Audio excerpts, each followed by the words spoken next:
Yeah, Hollywood, Hollywood, no looking down. Hollywood now, Hollywood, Hollywood, no looking down. Hollywood now. Thank you guys for tuning in and joining us for another interview with King Solomon Entertainment. And we're here today to bring you another great interview with Hollywood Now. We want to thank our sponsors and our partners for what we do, because without them we wouldn't be who we are. So we want to thank heart2heartforyou.org. We want to thank heal2heal.org, as well as GQ Auto Connect, as well as Amanda Rosette physicaltherapy.org. Thank you guys for tuning in. Another great interview. Today we have a great show today, remembering icon legend Mr. Paul Mooney. We're just going to get right into it. If we can just read a couple of his credits. He has so many wonderful work that he's done, and contribution he made to the world of comedy. He has, of course, he's well known for his stand-up comedian contribution, his writing, his critique. He worked as a writer for, of course, the legendary Mr. Richard Pryor. He has collaborated with Red Fox, Eddie Murphy, and Dave Chappelle. He has authored also the book Black is the New White, TV shows such as A Piece of Mind, God Bless America, The Richard Pryor Show, Mooney, the godfather of comedy, as well as films as Know Your Story, Meet the Blacks, Bamboozle. And we just here to give him some honor and some remembrance of him. And today we have an all-star cast. We have the great Alycia Cooper, Mr. Shang Forbes, and of course, comedian Dominique. Thank you guys so much for joining us today. Thank you for having us. Yeah. Good morning, motherfuckers. That's how we started the Mooney. That's right. It's only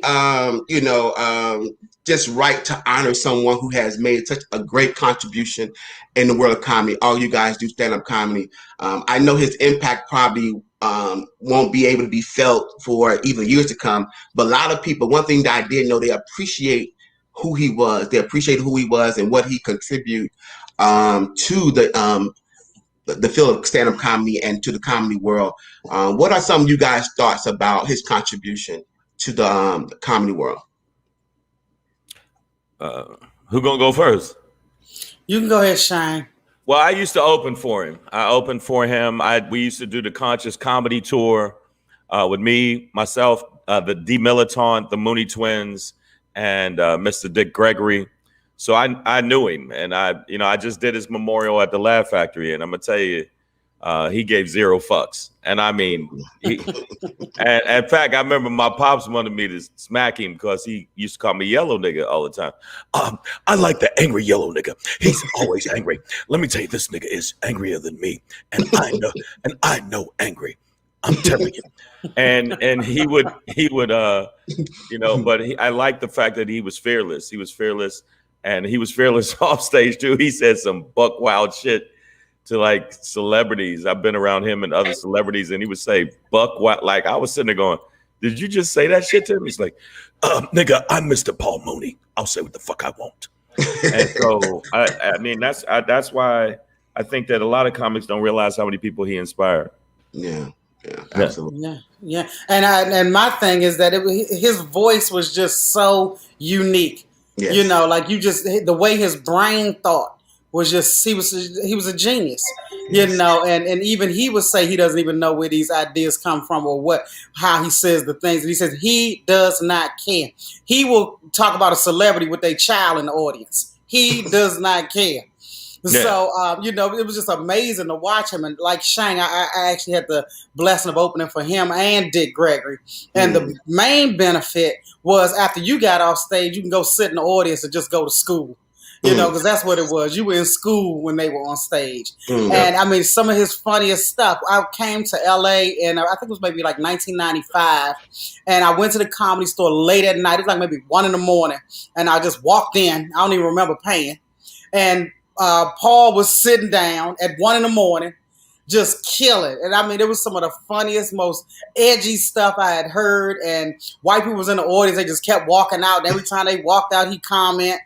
And I was like, I was like, I've never known anybody that could walk people and still keep getting booked. Let me walk one person. I can't bring you back to the improv. You walk one person. You know, let you walk one person. Yeah. But he could walk a whole room, and it did not matter because he was the Paul Mooney. And what I love is he was an equal opportunity offender. He got black people too. You know, one of his funny jokes about Hurricane Katrina was he said, you know, all these folks gonna figure out ways to put in all kinds of claims about Katrina. They're gonna be hitting FEMA up, talking about that earthquake, put that crack in my ass. Oh, wow. So Paul was just hilarious. I remember when I saw him live, Friends was really getting going. And he said, why don't we call it what it really is? White friends. Right. Yeah, he was absolutely. He just has so many brilliant things that his act was memorable. Like, you know, you would leave there and you would remember some of the things he said. And it was true. You know, like they have statistics that back up a lot of the stuff that he said about black people get further when their hair is permed. Versus when they wear a natural, you know, you get kicked out of school for having dreadlocks and all kinds of stuff. And he would say, yes, because when the hair is relaxed, white people relax. He said, when the hair is nappy, they are not happy. So true. So yeah, he's going to be missed. He's going to be sorely missed. That voice is needed because he was fearless. And now we're in this cancel culture. Yeah. So a lot of people are really handcuffed from saying what they really want to say because they could possibly get canceled. Anytime you taking Kevin Hart off the Oscars for some tweets from 10 years ago, that's how ridiculous we've gotten as a society. So, and Paul wouldn't care. I mean, you couldn't cancel Paul. He was uncancelable. That's a word. Yeah. You wouldn't have been able to cancel him, but all it's going to take is one person to say for real, fuck cancel culture. Yes, it. Can't cancel nobody out here. Who give you the right to cancel somebody? When people start taking that position, cancel culture gonna cancel itself. Absolutely. Right. Absolutely. Because it's a polar opposite. He would have destroyed cancel culture. Yeah. He would have destroyed it. Nobody would have ever said it again. They would have been like, well, since you put it like that, well, damn. Yeah. You know, because he had a way of saying things like nobody else. Yeah. It's the polar opposite of what the true essence of stand-up comedy really is, because he came in that area where you could say what you want to say on stage and it was a joke. It was within a ramification of stand-up. You know what I'm saying? Yeah. Everything wasn't taken so personal or literal, you know? I say what I want to say now. I think you still can. It's just all in the way you say it. Yeah. You may not a few toes, but it's all in your delivery to me. Because what's the purpose of the art if you're going to be measured in every single thing you say? It doesn't make any sense. Then Dominique is right. I remember when I used to work in corporate America. I used to say, ooh, I can't wait to get off. I'm going to go to stage and say whatever the hell I want to say because I sure can't say it in here. And the stage was our safe haven. So Dominique is right. We should be able to say, and I in my act, I say, guess I'm canceled because she's right. You got to feel free to say what you want to say. And this is what I always say about people who are so quick to try to cancel somebody else. Just you don't support them. You don't go to their show. You don't buy their tickets. You don't watch their show. But don't try to convince other people not to do it. How you gonna cancel somebody in an art form where you can go to work high and drunk? Yeah, that's true. Then tell people to watch what they say. Right now, I just punch them in the face. I just figured they already gonna cancel me, so might as well kick their ass. I'm from that era. I'm the old comic on the fucking panel right now, and I'm gonna tell you I'm from that era, and I say what the fuck I want. Ben said I just did a joke. I said faggot on stage. People lost their mind. I'm like, so there's been 19 niggas up here saying nigga, but you say faggot and people lose their mind. So it's like I never even worry about it. They can't cancel. Who they gonna cancel? No. I still do shows. I say what the fuck I want. And I do say violent threats. I got kicked off of Twitter, but let me tell you something. Okay, yeah, they kicked me off, but what you say, Shang? Because I know you said some wild shit about the January 6th. The people of January 6th need they mouth raped. Anybody that was part of the insurrection individually need a big dick nigga named Mosifus to mouth rape them every morning they wake up. But Shang, just come back on as Ang Forbes. Exactly. I'm gonna come back on, but I lost 100,000 motherfuckers. I lost 100,000 followers. But did they suspend you or they canceled you? They suspended me. Okay, when can you come back? I don't know. It ain't been back in 2 months. So you gotta write a letter. You gotta write a letter. I've been writing letters. I've been writing. You're like a prisoner. I've been in my cell just writing letters. You're writing letters, exactly. That's all I heard. You gotta write a letter. Comics. There's so many comics that know that he was the man, and they give him props. And there was a lot of comedians that opened for him. They know what he did. They know how he influenced the culture. They know how he influenced the culture of comedy. So I don't think that maybe the overall society might not know his influence, but comedians do, except for these little young millennial comedians that think DC Young Fly is the one that created comedy. Now, those motherfuckers, they need to be smacked up a little bit because they don't get it. But we know, the comics that really know that Paul Mooney was the man. Paul Mooney was a voice that we had that we definitely needed. I mean, I wouldn't be doing comedy if it wasn't for Paul Mooney. It was him, Dick Gregory, that inspired me. And then it was crazy to, like, years later to be opening for him and working with him. And Dick Gregory cussing me out in the airport, like, I told you to read the paper, nigga. You didn't read the paper. And he would always... I'm like, what's wrong with you? Why you at me all the goddamn time? But no, and he made me start at the time when people read papers.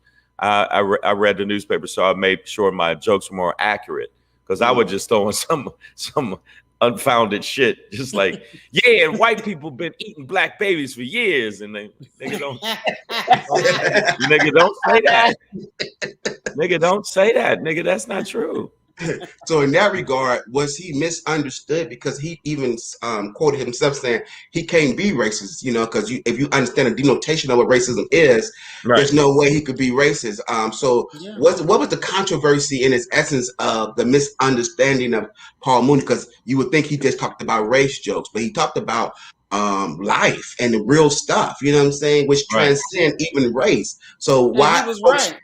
He was absolutely dead on. He was right. He couldn't be racist. Think about this. Absolutely. Paul Mooney's career did not go as far as it could have gone because of the powers that be.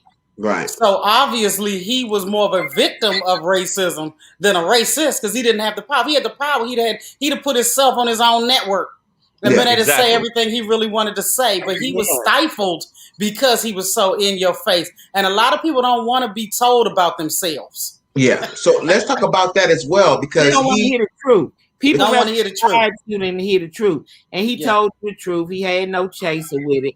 And when you that type of person, that's what happens. They don't want to hear the truth. I mean, they in Congress trying to rewrite history right now. Absolutely. Put ourselves over here, and everything we say happened in history to our people was made up. So I mean, they don't want to hear the truth. Yeah. So let's talk about the backlash then of someone like Paul Mooney who told it like it was, and they tied that to not getting mainstream success. So what's with that controversy? Because a lot of people always say what they want to say, but is it certain type of truth? Like what, in your opinion, really kept him from being mainstream? In my opinion, I think he was up there with Richard Pryor when nobody else was on TV. I think he did touch mainstream somewhat, but as far as him himself, was it his type of crash? Or was it too harsh what he was saying? So what, in your opinion, kept him from being mainstream and stuff he was saying? I think it's just what Alycia just said. They just stifled him in this business because they did not like the way he delivered his message, if you will. So that's really what, I mean, he had a great career. Yeah, he had plenty money. So, it all depends on what you describe mainstream. Yeah. Complete success. Yeah, absolutely. So he accomplished what he came here to accomplish, and he did it well. with grace and style. So it all depends, you know. But I think in this entertainment game, you best serve doing it your way, however that way is. Right. And if you do it your way and you stay true to your craft and stay true to who you are, you're gonna be fine regardless of what the powers that be say. Richard Pryor said anything he wanted to say on stage too, but he got more mainstream stuff. You know, Richard Pryor was like back in the day. I know this sound bad, and everybody gonna say blasphemy. Richard Pryor came off real as a victim a lot of times. Like I'm a drug addict. I'm this. I'm that. He came off to me kind of. I mean, obviously Richard Pryor is one of the Godfathers, but the nigga came off soft to me. He came off kind of soft to me. Whereas in Paul Mooney came off, no nigga, this is what I said, and I'm not taking it back. So all of you can kiss my ass. Where's my Cavassier? Where's my Cavassier? Yeah, so, and the reason why you know the fact that Paul Mooney, what he was saying, is a very intellectual man. Yes. He was dropping knowledge from what he had read and the things he had learned and understood. He wasn't making this shit up. No. Yeah. It was rooted in comedy and in joke form, but this stuff was real talk. Yes. He was dropping real knowledge that can change they don't want a lot of people to follow people that can change the way you think about what's really, really going on. Absolutely. You know, I told a lot of truths and told stories and stuff, but he wasn't dropping that kind of knowledge like that. No. I mean, Paul Mooney was dropping that real knowledge. Right. Funny ever, dude. Yeah, and then Richard told a lot of personal stuff, family stuff, and you know, when things would happen to him, he put it in a hilarious story form. Yeah. But Paul was gut punching. You know, he was gut punching. And the reason why you know what Shang is saying is true is that when Richard, a lot of the opportunities Paul got was with Richard. Yes. You know, the Richard Pryor show. He got sampling something because he said Richard was too high to sit in the writer's room. So they put Paul in. So he got a lot of stuff because Richard was more digestible than Paul. Yeah. Way more. Way more. I mean, and think about it. If you get a break as a black person and one white person don't want to work with you, you just lost your break. So you can just imagine how many didn't want to work with him because he was misunderstood, or he could see right through them, or he wasn't going to candy coat, sugar coat, hold their hands. You know, in America penalizes black greatness. I'll give you two examples. Look at Simone Biles. Simone Biles is so great that they telling her, you can't be as great as you are or we're not going to score you effectively. So you can go ahead and do these high difficult gymnastics if you want to. We're not going to score it at a high difficulty because the white people can't do it. So now, instead of telling the white people elevate, they penalizing Simone. There was a time in professional basketball where they stopped letting brothers dunk because white guys couldn't dunk. So they eliminated the dunk. Instead of saying, go home, practice your dunk, get better, elevate, you too can dunk. You're just going to have to put a lot of practice in. And then they eventually brought it back. But it's like every time we do something and the dominant culture can't do it, we get penalized instead of telling them to elevate. When has greatness been penalized other than these African-American examples? Right. And Paul Mooney is an example of black greatness who is going to be penalized because he elevates a game. And they're doing it right now with the young track star, Sha'Carri Richardson. They trying to take, because this girl is running so fast. I thought she run so fast. I thought she only had one hand because I couldn't see her hand. Right. They're trying to find other ways to penalize her greatness. They did it with Dominique. That was crazy. Like they literally did that. I did a joke about it, and it was funny. Some white people go, "Well, she's not that good." Yeah, she is, bitch. Shut up. Better than good. What are you talking about? What are you talking about? She's doing Dominique who? Dominique Dawes? Which Dominique? Oh, he was agreeing with my point, Lisa. Yeah. She's Dominique. She's Dominique. Oh, with Dominique. Oh, God. I thought you said they also did the same thing with Dominique. I'm talking about Dominique. Next to you. Next to you. Oh, Dominique. Our friend Dominique. Oh, of course. Okay, I'll give you an example. Okay, this is pertaining to female comics. And the people here can listen. My Dominique is the bomb. You the bomb, Dom.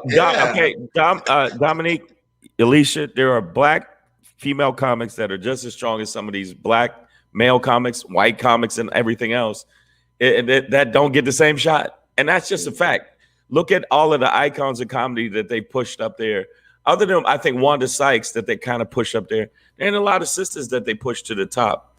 I mean, Whoopi Goldberg to a point, but you don't see that as much. And I think that's some bullshit because I've seen Found Profound, some female comics come up and murder. I just did a show with Melanie Camacho. That little tiny chick killed, and she killed, and so I just don't get why people are surprised by it. Like, yo, they've always tried to stifle us. They've always. That's why when they hung black men, they cut their dicks off and put them in their mouth.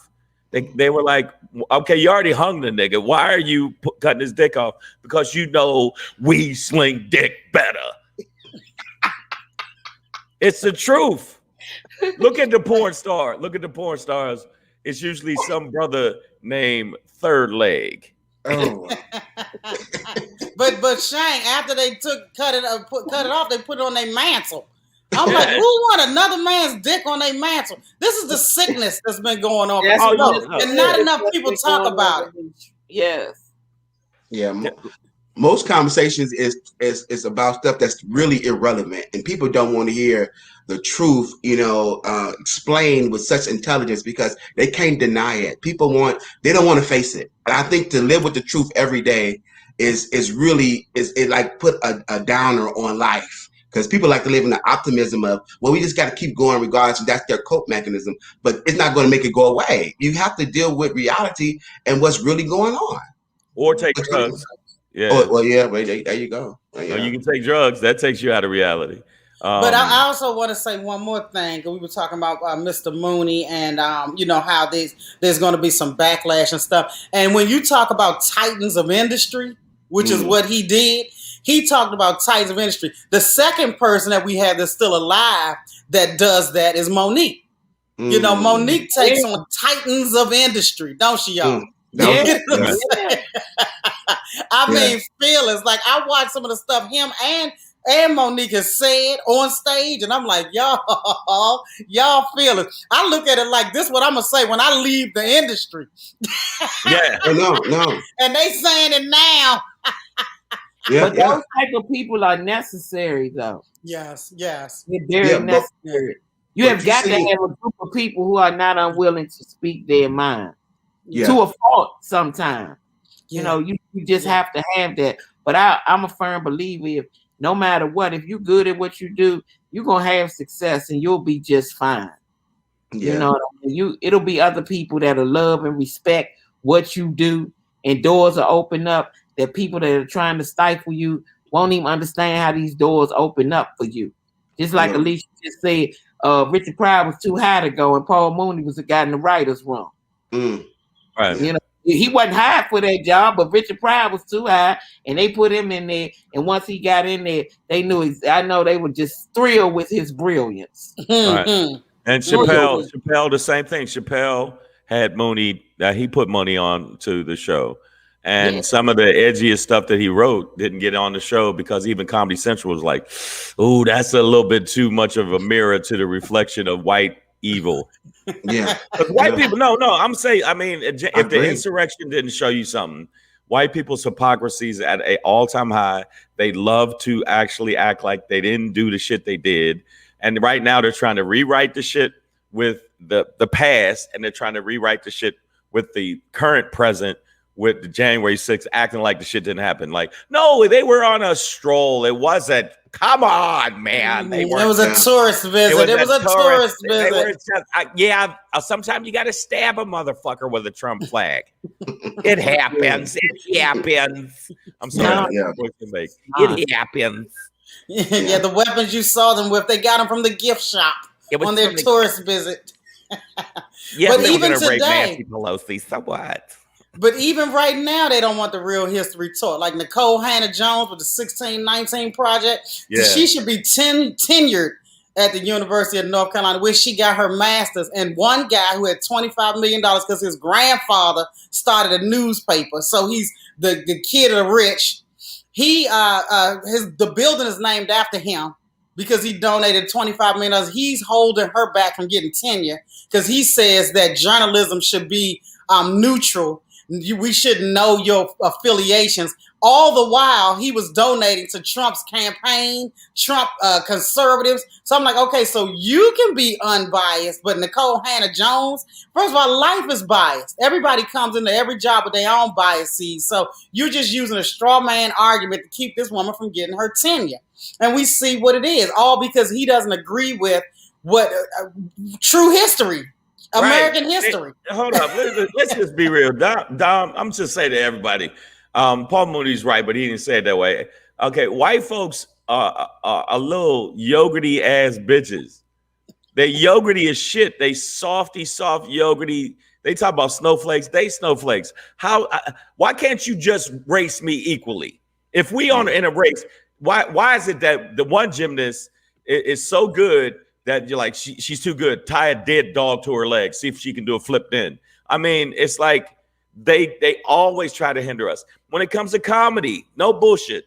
I've seen white comics that got one credit headlining clubs. And they don't even draw, but they'll paper the room for them and put them in there for booking. We got to have 9 million motherfuckers come to the show just to get booked. So it's always a double standard across the board with comedy, for sure. And Paul Mooney was an example of that because, and I did get mad at some black folks that did, like Eddie Murphy, you should have pushed behind him even more. Eddie Murphy, all you big black acts that Chappelle did, Chappelle definitely put him on.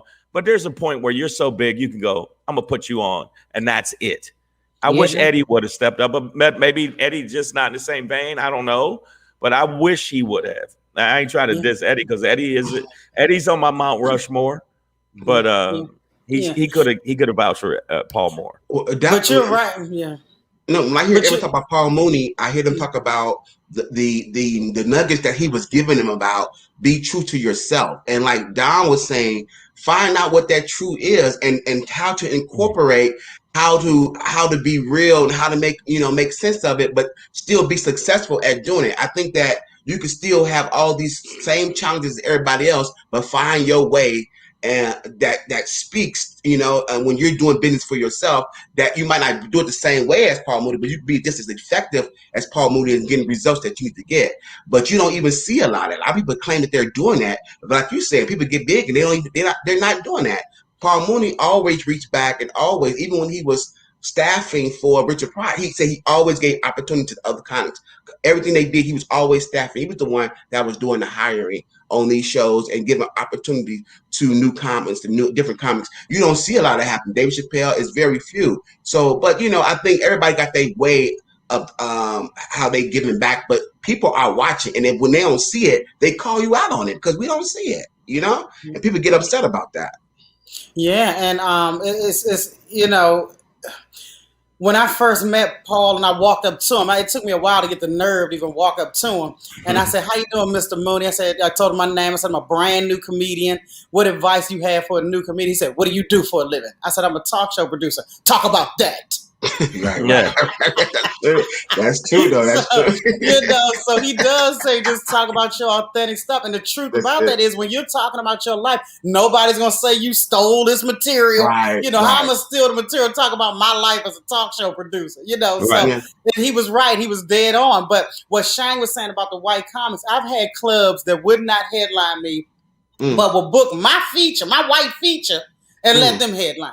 Now, you tell me where that makes sense. Right. It's the nature of the piece. But I'm going to tell you right now, a lot of the comics that dealt with Paul Mooney, like when I first met him, I just walked up and said some wild shit. But I'm a little bit aggressive. So, and I've learned how to turn my aggression of wanting to stab motherfuckers in the forehead with a fork into a career. So I can't fight. I mean, like I thought, how can I say the evil shit that I would do in real life on stage? And so it worked for me. So far, it's working for me. I'm blessed, but I just feel like there is always a double standard with us pertaining to our greatness, pertaining to our effectiveness, pertaining to business and everything. So I'm sick of black people being surprised. Yeah. That's just the same thing. But I also feel that way with women. So I'm a chauvinist because I'm like, why are women surprised men want to fuck? like, why are y'all like, oh, so you just want pussy? Yes. Why are women surprised when they go to the hotel room at 3 a.m. of a heavyweight champion boxer that he might want sex after being around beauty pageant women all day? Yeah. And one of the biggest problems with white people is that they have profiled every ethnic group in the country, and when it comes, they don't want to be profiled. So don't want to have to look at themselves, and it's a hard reality to look at themselves, because if they look at who they've been, that's hard to swallow. And the things that they have done, in particular to us, and people of color, in particular to us, so they don't want to be profiled, so they will lie, do anything they can to make you believe we're not these people. This didn't happen this way. Slavery didn't happen this way. I don't know what they're talking about. They got on that boat themselves and they came over here willing. They don't want to talk about none of that. They don't want to talk about the institutional racism, the systemic racism, everything that's still happening now, the uneven playing field. They don't want to discuss it. And it's a hard discussion. And they feel because of their inferiority complex, in my opinion, they can't talk about it, because they feel like if they make the playing field even, how would they ever get in? And I also feel like they have fear that even if we make the playing field even, they gonna come get us. We're not even those people. We just want an even shot. We don't have that kind of heart and all that. We're not there for that. And also with the new wave of, America was founded and rooted in violence, and now today it's like nobody can be violent, stop the bullying, stop the this stuff. Violence works. Yeah. Because if somebody says something egregiously wrong and racist and you punch them in their fucking face, I bet you they'll think twice before doing that again. They might be like, I need to read a book. She really punched me hard in my face. Maybe I was wrong, but when you don't get to punch them in the face, they get to walk on and still think the dumb shit they think with no repercussions. Like, there was a video going around. Chelsea Handler did something about racism, and she went to this podunk people. I think they might have been in North Carolina or something. One white guy said, well, slavery wasn't that bad. They're making it out to be worse than it was and acting like it was all brutal. It wasn't that harsh. I mean, who's going to buy a brand new tractor and then mistreat it? They were comparing us to farm equipment, and he said, if you buy a brand new tractor, you're going to treat it really well because you just paid for it. Sir, I don't know what you thinking about or what you talking about. You also get a warranty with that fucking tractor. Yeah, you know what I'm saying. You're going to keep maintaining that tractor. Well, if that's the case, why the hell we got whips and welts on our fucking back? If we were tractors who were so well maintained. They bitches. Let's stop. Come on now.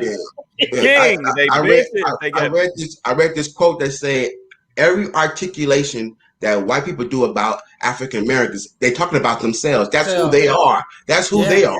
And when you read how they describe other people, it's dead on about them. It's dead on about them.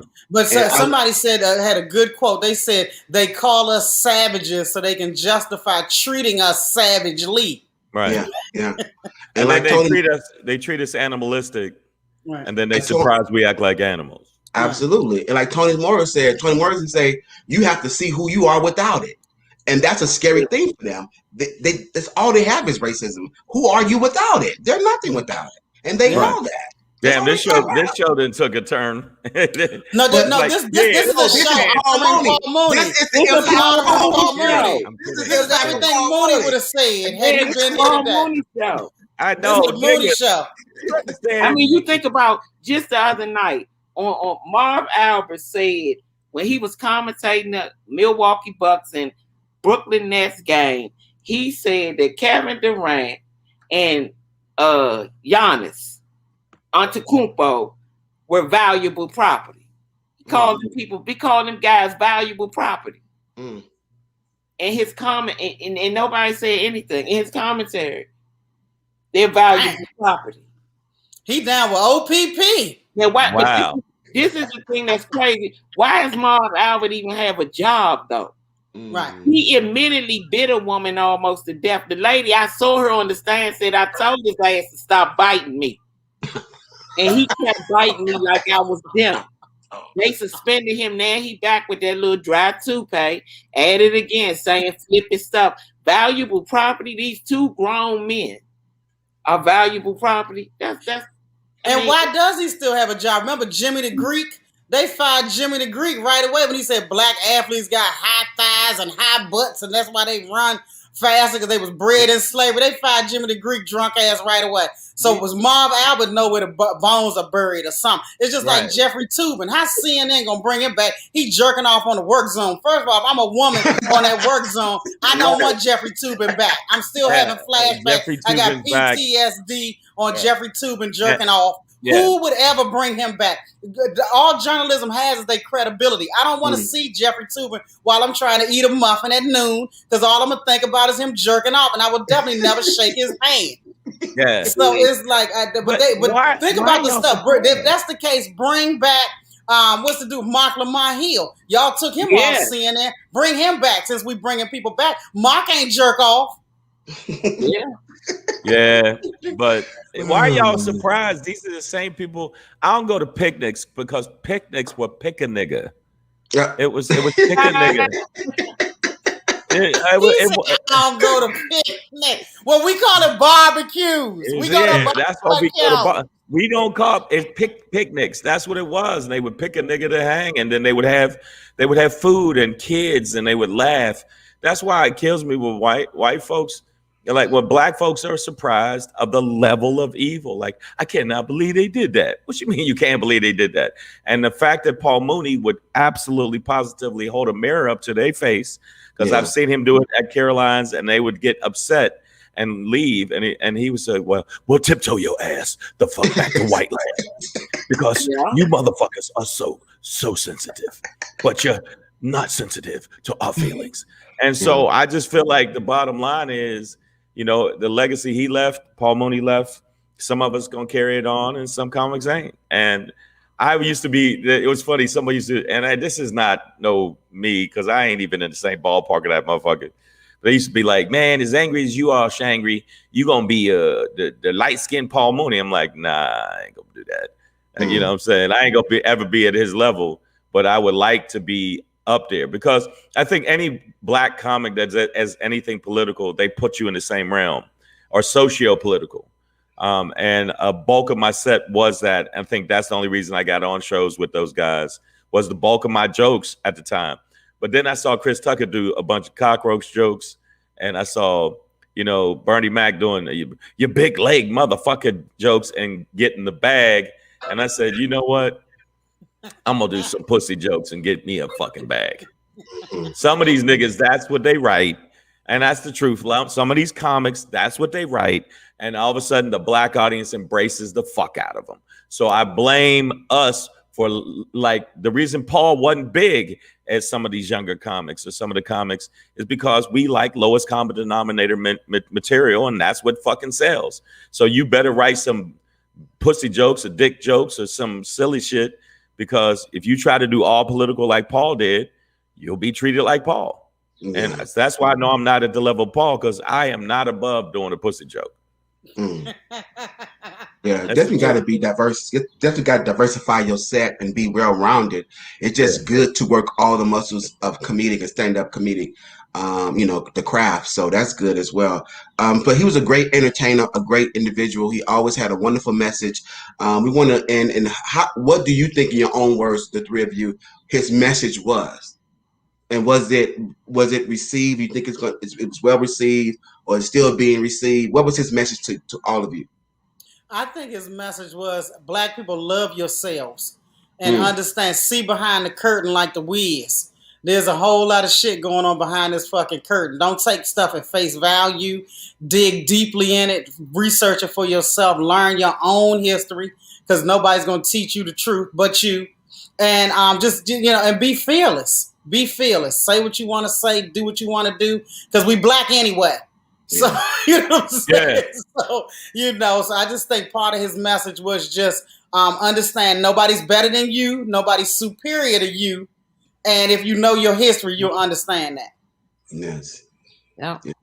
Wow. I think it was just. Go ahead, Alycia. I agree with what Alycia said. Love yourself.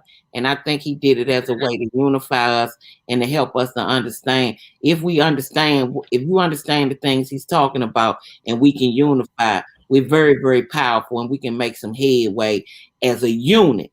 Yes. In the areas that we're trying to get to, and empower our own selves. You have wealth in our own community. So I really think he was coming from that place, even though it seemed hard and it was very, very funny. He just wanted us to be unified and be a power like we were back in the civil rights era and those kind of things, so we could stand up and continue to be better as one. Yeah. Right. That's right. I thought he just, is his message resonate now? Fuck no. Absolutely not.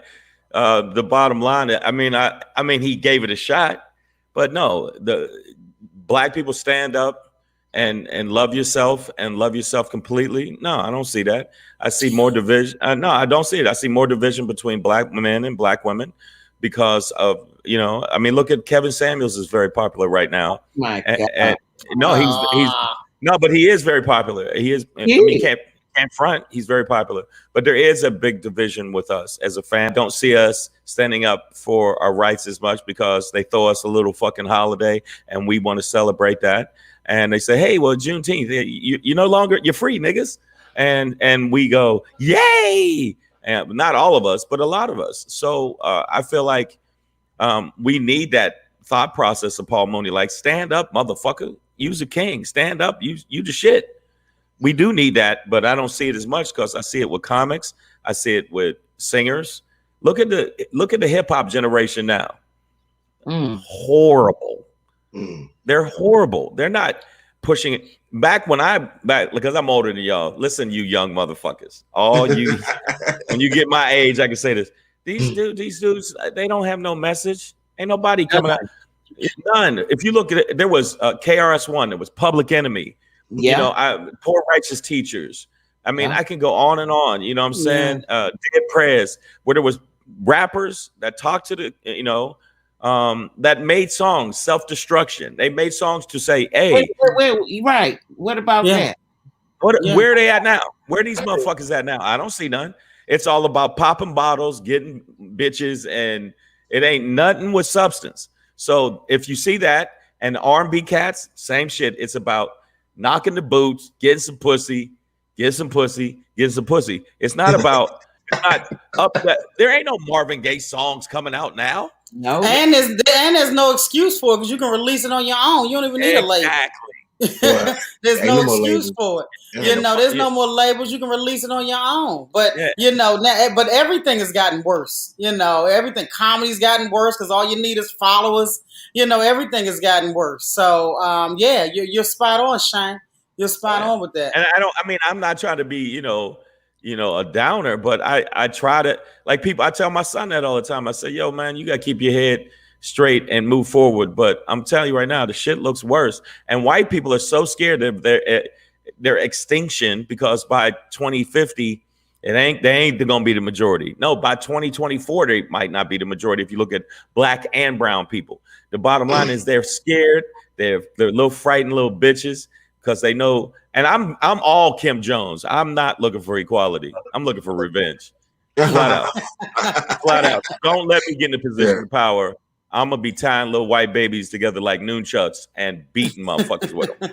Well, they definitely looking real close at what happened to Georgia. Georgia turning blue. They're making sure that don't happen across the red states. Stopping voting right now. Yeah. And the thing is, the bitch ass Democrats is letting them. Yeah. What the fuck is wrong with you? First of all, the Democrats, I don't know why everybody in power is 80 and up. Like, where's the younger damn Democrats? Like, what the hell is going on? These people had these jobs longer than we've been on.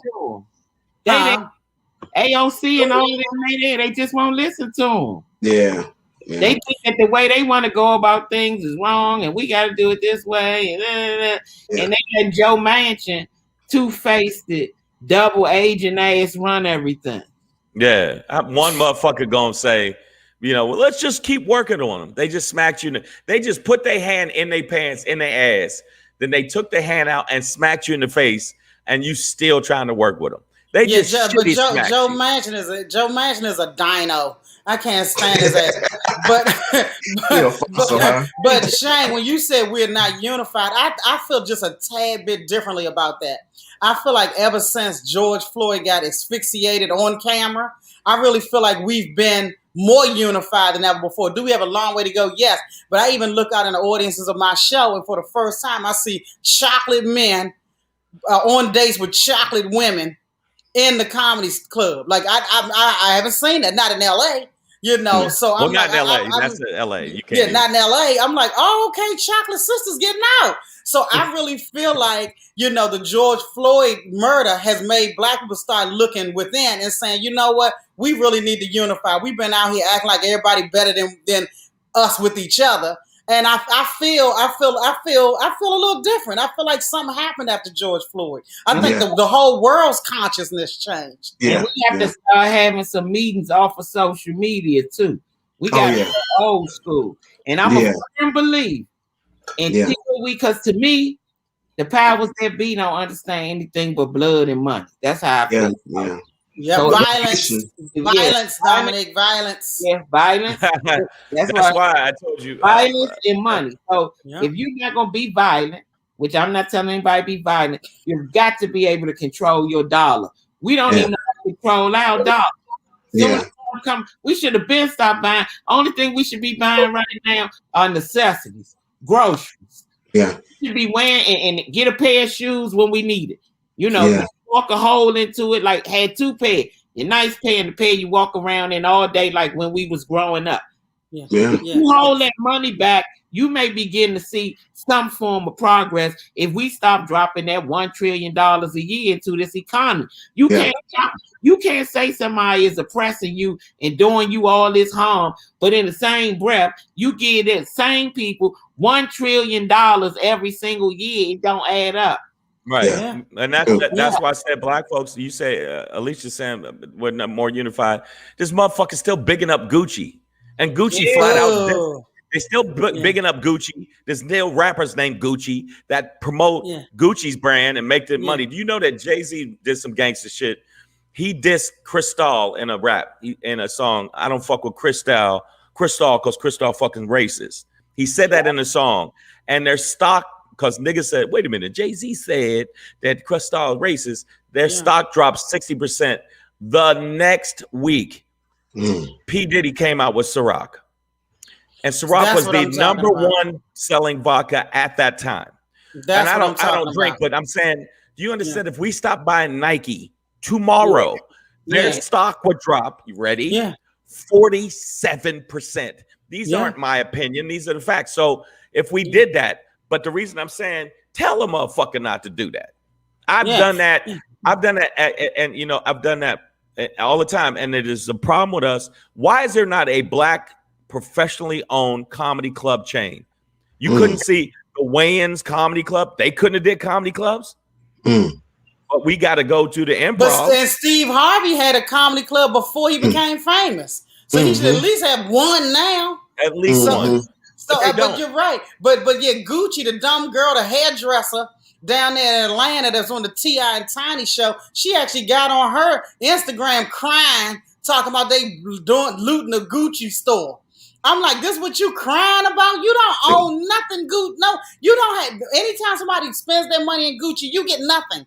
Why are you on here crying about a place that was overtly racist? But that's we got too many sicknesses and pathologies in our community that need to be dealt with, and that's one of them. One question I want to know is, and everything I agree with Shang and I agree with what Alicia's saying, how do we get on one accord? How do we all get on one accord to get one mindset similar to the way things were in the civil rights movement?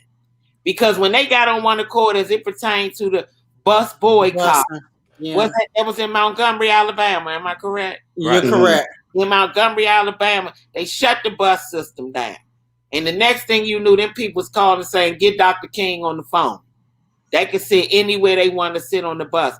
How do we accomplish that now? With all the illness in our community, how do we get back there? How do we do that now? Yeah, well, the difference is we don't have a Dr. King today. You know, maybe his daughter Bernice King can pick up the mantle, but it's hard when you don't have a Dr. King.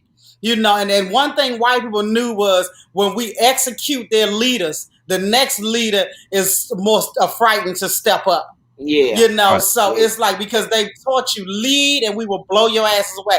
And I was thinking about how on our side, the Democrat side, when assassinations happen and crazy shit happen, I was always like, well, why doesn't the crazy shit happen to them? It doesn't happen because the crazies are on their side. You know what I'm saying? Yeah. We need crazies on our damn side. And I want to say something else about the future. The future is the children. You know, is that you have to raise these children in such a way that they don't come up with the bullshit that came before them. And that's why I believe that teaching racism to children should be considered child abuse. It should be considered child abuse in the same way as beating them is considered abuse, the same way and not feeding them is considered abuse, the same way and not sending them to school to get them educated and having them truant.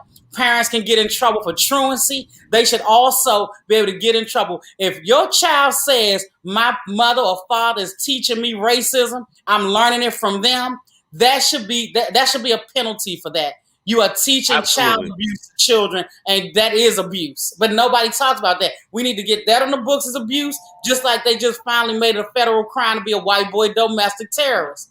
So things need to change all the way around, because it's fools teaching kids to hate and thinking that's fine to do. It's not. Well, to a point. No, I'm kidding. But maybe we need to teach some brothers like, look, man. But no, I just feel like the only way we're gonna get together is aliens. If the aliens come and they start probing everybody's ass, maybe we'll get together. I'm just saying. I know that if somebody just start probing my ass and I ain't, down with Dominique, we need to go back to grassroots town hall meetings like they had on the Women of Brewster Place. Yeah, that's why I said we gotta have more meetings and more talking about it, because we kicking the can down the road. Mm-hmm. We ain't gonna get booked. We're gonna end up not getting booked. We're gonna be booked at the town hall, Shang. Yeah, that's about it. And you got us on this show. Dominique be like, yeah, I had a bunch of headline dates, and all of a sudden I was on his show, and then they canceled off. What did I do wrong? I done had clubs cancel me, but I also said some crazy hard knock shit to them after they did it. I'm like, that's like if you with a woman and y'all ain't together no more, and you got a kid. She already gonna treat you like you an asshole, so you might as well be an asshole. So, like, you already gonna think I'm an asshole, so I'm gonna say what the fuck I want to say. Same thing with a club. You ain't gonna book me? Well, fuck your club. How about that? How about that? Comic strip in El Paso. Eat a dick. Eat a bag of dicks. In fact, I need you to put them in a crisper, and then after that, make them like a bag of chips. But why wouldn't El Paso book you when that's a blue city and a red state? They should love you there. Because the person that owns the club is super red. And he told me that when I was getting my check, he said, a lot of stuff you said about our president, I didn't really agree with that. I said, well, what's that got to do with anything? The motherfucker was packed. Well, I don't think we're on the same page. Wow. Give me my motherfucking check before I come over this desk and beat your ass. But our job isn't to come in and agree with the club owner. Our job is to come in and do what we do. Not at all. Because look, I was at one of the meetings they had with the improvs. Because he took me to the radio and he had to get to the meeting. I heard them say, without black comics, half our clubs wouldn't be open. And that's just a fact. But guess what? We ain't got no black clubs. I want to see a chain of black clubs that's ran professionally, that's done right. Why can't we afford that? You can afford a fucking car that was $1 million that depreciates as soon as you drive it off the fucking lot. You can do that, but you can't start a comedy club. The thing that gave you your millions, you can't do that. Steve Harvey don't got one comedy club. Washington, D.C. has some of the richest black people in the country. PG County is one of the richest black counties in the country. We don't have one black-owned comedy club in D.C., Maryland, or Virginia, and there's a need for it. If we had it, they come out. So somebody needs to make it make sense why we don't have one black comedy club in one of the blackest areas in the United States. Now that we put it out there, hopefully it's coming. I want to thank all of you guys, man, for coming and remembering Paul Mooney and his wonderful impact. As I look over his material and I study him and I watch him, I like one of his godly personality traits, which is he changed not. He was always the same. And I believe when you're born great, there's no need to conform. There's no need to change. People will eventually come around, and if they don't, that's fine too. He was a great entertainer. He was this great entertainer. And so one thing I know about hanging around greatness, you'll become great yourself one day. And all of you guys, I know he impacted you, and all you guys are doing wonderful things, great things. And I really, really appreciate all of you guys for coming today. Please let them know how they can find you guys, what you guys got coming up, tap in with you. Please let them know what's going on. Whoever wants to start. I don't know who. You can follow me on my Instagram. It's Dominique Comedy, DOMINIQUE COMEDI. I just spell comedy with the I. My Facebook, that's my Instagram, and my Facebook is Dominique Comedian, DOMINIQUE COMEDIENNE. So follow me on that, and I'll be coming to a city near you. I'm gonna be in Detroit, La Culture Cafe, July 9th through the 10th. I'll be in Houston, July the 23rd, and July the 29th through the 31st. I'll be at the Punchline in Philly. So come check me out. Yeah. Good shit. Yeah, so you can follow me on Instagram at Alycia Cooper 2, ALYCIA Cooper and the number 2. Subscribe to my YouTube channel also as Alycia Cooper. I'm on the Tammy Mack Late Show every Friday as a political commentator. And I'm usually at the Comedy Store on Sunset. So if you look on their page, their Instagram, you'll see who's coming each night. And I'm usually there on the weekends. Cool. Yo, make sure y'all check out my special on Amazon Prime. Shang is Shangri. That's the name of it. Shang is Shangri. Makes complete sense. I like it. Amazon Prime. On Amazon Prime came out 2.5 months ago. Make sure you check it out. And you can go to my IG and see more information about it at comedian SHANG. Ain't a lot of niggas named Shang, so you could find me. High yellow dude with a funny looking face, look like a pumpkin fucked another pumpkin. So make sure that you check me out this weekend. This weekend I'll be in Jackson, Mississippi at Chuckles Comedy Club, the 25th through the 27th, and then the weekend after that I'll be at the Cleveland Improv, the July 2nd through the 3rd. Then I'll be at a bunch of other shit. But just go to the website iamshang.com, iamshang.com. And you'll see all the information. You'll see the Shangri special. And then and I don't send no titty pics, ladies. Don't send no titty pics. I'm not that type of dude. I mean, I like titties, but it's kind of weird when I open up my email, boom, titties. I would rather see boom, booking. So I'm about my bag right now. That's all I give a fuck about right now. And Shang will be back on Twitter at the end of the week as Hang Forbes. That's right. He wrote they those kicked letters. my ass off that bitch. You know all his letters in. I got a special on Amazon too. It's Stop Me When I'm Lying. And there you go. Government name on there, so it's Dominique Whitten, WITTEN. So my government is on there, and you can also listen to it on. It's also an album, so you can look at it on Amazon, and you can listen to it in your car. So it's on iHeart Radio, Spotify, Deezer, and Apple Radio, and Pandora. Yeah, get it out there. Get it out there, yeah. And find my albums on iTunes. Just type in my name and buy a couple of them. Buy a bunch of them. Buy them twice. Yeah. Give them away as gifts. We definitely got to do this again, guys. It's been fun. We got to just come on and talk about a topic and just do this again. It was really good, really good. Thank you guys so much, man. Keep doing what you're doing, man. Till next time, man. Thank you guys so much, man. Appreciate you. Thank y'all. Bye, y'all. Thank you so much. All right. There you go, guys. Another interview with Hollywood Now. Remembering the legend, the icon, Mr. Paul Mooney, and his wonderful impact, his wonderful contribution. Please, guys, take the time now to subscribe if you have not subscribed already. We are on most social media platforms, YouTube, Instagram, LinkedIn, as well as Facebook. Please make sure you guys subscribe. You guys can support us directly at our Cash App right there. That's the Cash App. Please support us directly as we continue to move forward in what we're doing here on the platform. Subscribe to YouTube. Please make sure you subscribe, and share this link. We want to thank our partners and our sponsors again, heart2heartforyou.org, GQAutoConnect.com, Amanda Rosette Physical Therapy Group.org. We want to also thank Coma Washington, ComaMassages.com for that wonderful partnership. And until next time, guys, thank you so much for your support, and see you later.